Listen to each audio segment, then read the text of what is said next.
Une panne moteur se déclare à bord de l'Aranui 5 en début de croisière pour les Marquises. C'est le mauvais scénario imaginé pour le plan Orsec maritime. L'exercice a nécessité l'intervention de l'hélicoptère Dauphin et du remorqueur Maroa de la marine.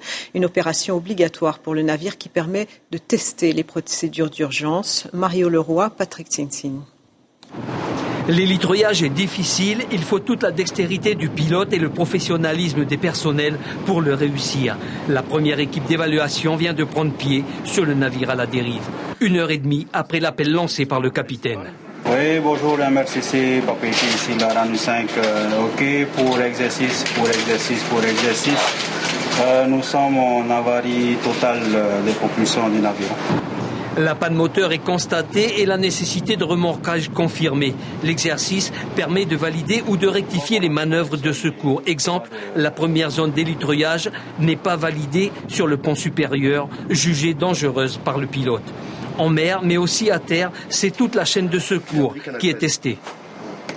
Le MRCC, dans sa mission quotidienne, a l'habitude de coordonner des moyens sur zone, mais ce type d'exercice permet en fait de fonctionner avec des structures renforcées de prise de décision. C'est-à-dire que là, il y a des experts juridiques, il y a le bureau Action d'État en mer.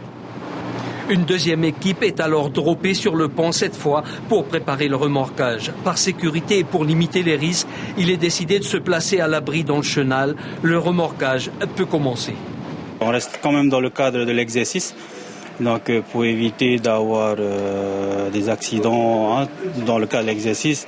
Donc on essaie de minimiser les problèmes suivant la météo, si les conditions de remorquage est possible ou pas. Donc après, c'est à nous de juger s'il faut qu'on annule ou pas.